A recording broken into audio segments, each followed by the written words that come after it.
À Roche-Grise, une petite ville poussiéreuse coincée entre des collines arides, un terrain vague envahi par les mauvaises herbes restait ignoré de tous.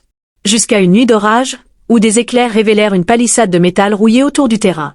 Le lendemain, des ouvriers muets s'activaient déjà, et en moins de 2 mois, un bâtiment imposant s'éleva. Un hôtel luxueux, aux vitres teintées et aux néons criards, nommé l'hôtel de l'Aube écarlate. C'est apparu comme ça, d'un coup, marmonna une vieille serveuse au bar du coin, essuyant un verre. On dirait qu'ils n'ont même pas creusé le sol, ajouta un chauffeur de taxi, un mégot au coin des lèvres. Les habitants de Roche-Grise chuchotaient, un repère de mafieux, un club pour riches véreux, ou pire, un endroit où se tramaient des choses qu'on osait nommer. Les premières semaines, les curieux affluaient. L'intérieur de l'hôtel était fastueux, lustre en cristal, tapis rouge, et un bar central orné de miroirs qui semblait refléter plus que la réalité. À la tête de cet établissement régnait Liane, une femme à la beauté envoûtante, à la voix suave et au sourire magnétique. Personne ne savait d'où elle venait. Pas de passé, pas de traces. Elle parlait de plaisir, de liberté, d'une aube écarlate où chacun réaliserait ses désirs. Ces mots envoûtaient, et bientôt, le bar de l'hôtel ne désemplissait plus. Ce qui troublait, c'était le rituel des « rencontres privées ». Liane ne demandait ni argent ni bijoux.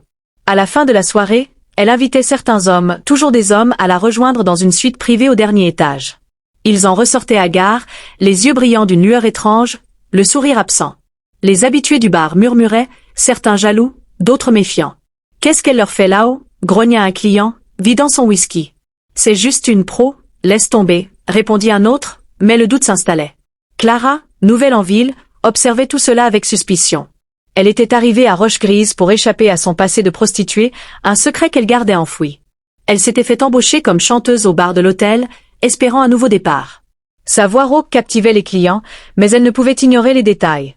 Les miroirs qui semblaient vibrer, les hommes qui sortaient des suites privées, et surtout Liane, dont la perfection semblait irréelle, presque inhumaine. Les rumeurs sur l'hôtel de l'Aube écarlate prenaient une tournure inquiétante. Des hommes juraient avoir retrouvé la santé après une nuit avec Liane. Une femme, incapable d'avoir un enfant, tomba enceinte après que son mari eut visité la suite privée. Les cadeaux affluaient, montres en or, voitures de luxe, titres de propriété, comme si les clients cherchaient à prouver leur dévotion. Une vieille barmaid murmura à Clara, « Ça sent pas net, tout ça. C'est trop beau, trop rapide. » Clara commença à poser des questions. Elle remarqua que Liane portait une bague noire à l'annulaire droit, ornée d'un symbole étrange, un cercle traversé d'une flèche. Elle ne mangeait jamais en public, ne semblait jamais fatiguée, et ses discours, bien que séduisants, parlaient d'une énergie vitale, qui sonnait faux. Clara, avec son passé, connaissait les ficelles du métier. Mais ça, c'était autre chose. Une nuit, après son tour de chant, Clara s'attarda près de l'ascenseur menant aux suites privées. Elle entendit un chant bas, guttural, presque inhumain, venant de l'étage supérieur. Poussée par une intuition, elle emprunta l'escalier de service et découvrit une porte entr'ouverte. À l'intérieur, une pièce éclairée par des chandelles noires, avec un autel de verre couvert de fioles en cristal rempli d'un liquide opalescent. Liane se tenait là, une fiole à la main, ses yeux luisants d'une lueur rougeâtre. Clara recula, le cœur battant. Elle comprit ce que contenaient les fioles, le sperme des clients, collectés lors des rencontres privées. Mais pourquoi? Un trafic?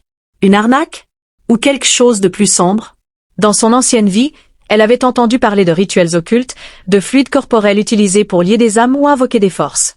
Était-ce cela, elle, Aube écarlate?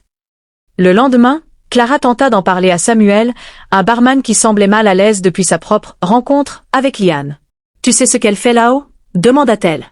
Samuel pâlit. « Laisse tomber, Clara. C'est juste du business. » Mais ses mains tremblaient, et il évitait son regard. Clara suivit Liane discrètement.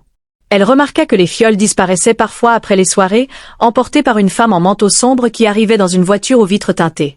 Une nuit, Clara suivit la voiture jusqu'à une maison isolée en périphérie. À travers une fenêtre, elle vit des silhouettes encapuchonnées autour d'un cercle de pierre, manipulant les fioles dans un rituel éclairé par des flammes rouges. Une voix grave résonna, la semence des vivants pour le trône des ombres. Clara comprit que Liane vendait le sperme de ses clients, non pour de l'argent, mais pour alimenter un rituel occulte, un pacte avec une entité qu'elle ne comprenait pas. Chaque fiole était une offrande, une chaîne liant les hommes de l'hôtel à une force invisible. Une nuit, le bar était en effervescence. Liane monta sur une petite estrade, vêtue d'une robe rouge si fine qu'elle semblait flotter. « Mes amis, dit-elle, sa voix vibrant dans la salle, ce soir, nous offrons l'énergie de la vie à l'Aube écarlate. Grâce à vous, Le trône sera complet. Les clients, enivrés, applaudissaient. Clara, sur scène, sentit un froid glacial l'envahir. Elle ferma les yeux, cherchant un semblant de paix dans sa chanson. Soudain, une vision la frappa. Elle vit Liane telle qu'elle était. Une créature au visage s'effritant comme du sable, révélant une silhouette difforme, ses yeux luisants comme des braises. Des chaînes invisibles entouraient ses poignets, marqués du même symbole que sa bague. Clara sursauta, laissant tomber son micro. « Mon Dieu !» murmura-t-elle. Autour d'elle, les clients continuaient d'acclamer, aveugles à l'horreur qu'elle voyait. Une voix intérieure lui ordonna « Sors d'ici !» Clara quitta la scène, ignorant les regards confus. Dehors, l'air était lourd, mais la brume dans son esprit se dissipa. « Ce n'est pas une femme », murmura-t-elle, tremblante. Elle ne retourna jamais à l'hôtel. Les rumeurs s'amplifièrent. Un client, un ancien habitué des bars où Clara travaillait, disparut après avoir questionné les rencontres privées. On raconta qu'il était parti en voyage, mais personne ne le revit. Quelques semaines plus tard, un étranger, Elias, arriva à Roche-Grise. Chanteur itinérant, il se produisit au bar de l'hôtel. Discret, presque effacé, il avait une présence qui imposait le silence. À la fin de son set, il parla, citant des mots simples mais percutants, la vérité finit toujours par éclater. Puis, il fixa Liane, assise au comptoir. « Je vois une ombre qui n'est pas humaine », murmura-t-il. Des chaînes de sang l'entourent, et ses mains tiennent des fioles volées à la vie. Il s'effondra, en larmes. « Que les ténèbres soient démasquées », cria-t-il. La salle vibra d'une tension étrange. Les clients, dégrisés, murmuraient. Liane vacilla, une lumière semblant l'envelopper, révélant une forme monstrueuse, ses doigts crispés sur une fiole. Elle s'effondra, un hurlement inhumain déchirant l'air. Dans un éclat aveuglant, elle disparut, ne laissant qu'un tas de tissu rouge et une bague noire sur le sol. La foule paniqua. C'était quoi, ça? Un monstre? Des clients fuyaient, d'autres restaient figés. Les employés fouillèrent la suite privée et trouvèrent les fioles, cachées dans un coffre. Un journal, tenu par Elias, décrivit une vision. Liane avait conclu un pacte dans une clairière obscure, offrant le sperme des clients pour alimenter un trône occulte, en échange de pouvoir. Chaque fiole liait une âme à une entité ancienne, assoiffée de vie. L'hôtel de l'Aube écarlate fut démoli peu après.